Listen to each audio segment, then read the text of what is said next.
Passer les fêtes de fin d'année en famille, c'est tout sauf facile. En réalité, c'est même loin d'être une vraie partie de plaisir, puisque près d'un Français sur deux perçoit en effet les fêtes de Noël comme une source de stress, une obligation incontournable mais contraignante. Alors comment trouver les bonnes idées cadeaux, par exemple, pour faire plaisir et rassembler toute la famille? Eh bien, cette année, si vous êtes chargé d'organiser les fêtes, pas de panique, il existe quelques trucs et astuces pour vivre sereinement en famille ce moment magique des fêtes. Bonjour Catherine Grangeard. Oui, bonjour. Cette année, vous savez, comme il y a la frugalité qui est à la mode, eh bien, vous pouvez vous appuyer là-dessus pour éviter cette prise de tête des cadeaux et tout ça. Il existe effectivement des sites dont on m'a parlé qui sont vraiment chouettes où on ne fait qu'un seul cadeau et c'est un peu le hasard, la machine. Elle vous désigne la personne à qui vous faites un cadeau et au moment de la remise des cadeaux, eh bien, il y a le jeu de savoir qui était celui qui offrait le cadeau, etc., etc. Donc ça peut effectivement décoincer pas mal de situations, de gens qui n'ont pas envie d'avoir un budget énorme cadeau parce qu'ils trouvent ça bête ou parce qu'ils n'ont pas trop envie de se faire de cadeau justement au sein de ce groupe familial. Et si ça a été mis sur pied, voyez-vous, c'est qu'il y a beaucoup de gens qui en ont marre de cette cérémonie cadeau absolument contraire à ce qui est profondément ressenti. Exactement. Et moi, le premier, c'est une source d'angoisse, hein, pour être totalement transparent, où justement faire un cadeau à sa famille, aux membres de sa famille, je sais jamais si ça fait plaisir, pas plaisir, donc je dépense Voilà. dans des choses qui finalement finiront peut-être dans un placard. Donc du coup, depuis un C'est an ou ça. deux, j'essaie de faire un seul cadeau, mais qui compte, et pour le coup en amont pour savoir un petit peu si ça fera plaisir ou pas aussi. C'est moins la magie de Noël, mais d'un autre côté, on est sûr de faire plaisir. Et puis voilà, c'est une autre façon de partager. Je le rappelle parce que je vous ai pas présenté, hein, vous êtes en tant que psychanalyste, hein, pour justement notre invité aujourd'hui. Ce stress dont on parlait, cette contrainte des fêtes de fin d'année, c'est quelque chose que vous avez conscience également, puisque vous avez des clients.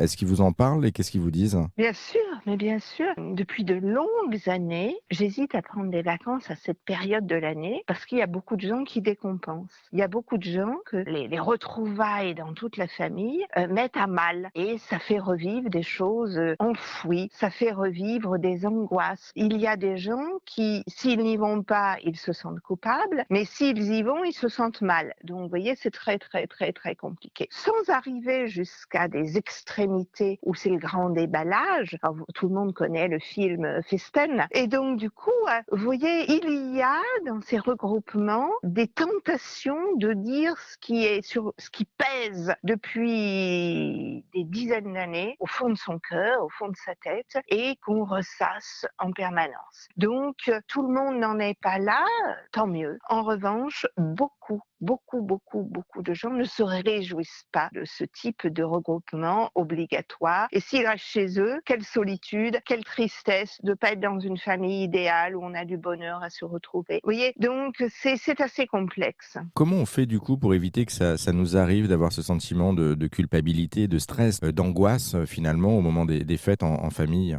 Déjà, on fait le bon diagnostic. Pourquoi je suis si peu contente? Est-ce qu'il y a des choses qui sont à améliorer facilement? Est-ce qu'en en parlant en amont avec une personne qui a un peu de pouvoir dans la famille, en disant écoute, non, si de nouveau un tel me fait des réflexions sur ma coupe de cheveux, mon célibat, mon divorce, mes gosses pas polis, etc., je ne viendrai plus. Donc, est-ce que tu peux faire en sorte qu'on évite tout ça? Donc, vous voyez, ça, c'est possible dans certaines familles. Dans d'autres familles, c'est bon, écoute, moi, je viendrai pas au réveillon de Noël, mais je passerai, par exemple, 2 jours après et on présentera le fait que j'étais dans ma belle famille, même si c'est pas vrai d'ailleurs, hein, parce que comme ça, j'évite un tel qui repart à tel moment. Vous voyez, il y a des moyens de s'arranger. Et puis, il y a d'autres techniques, celle que j'appelle de l'imperméable, c'est de faire glisser. C'est de se dire, bon,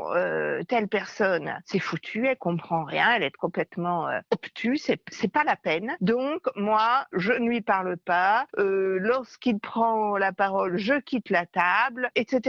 Vous voyez, il y a des moyens aussi de se dire, bon, il faut que ça glisse parce que c'est foutu, quoi, c'est irrémédiable. Et puis, dans certaines situations, c'est l'alcool, vous voyez, il faut éviter trop d'alcool. Alors, on prépare, je sais pas quoi, un cocktail sans alcool. On propose des choses qui vont permettre que l'alcoolisation ne crée pas les dérapages. Alors ça, c'est pour la partie effectivement rencontre familiale. On a évoqué la partie cadeau. Il y a aussi une autre partie de stress qui est engendrée pour ceux qui reçoivent et notamment pour ceux qui organisent. Là, je parle de stress et de charge mentale. Justement, comment est-ce qu'on peut s'organiser en amont pour limiter ce stress et cette charge mentale? Voilà, alors là aussi, il y a plein de techniques, hein, il y a plein de possibilités selon la famille. Parce qu'il y a des familles qui vont dire, allez oui, cette année, on passe à la frugalité parce que, je sais pas, il y a la guerre en Ukraine. Alors c'est peut-être juste indécent d'être là au foie gras, machin et tout ça.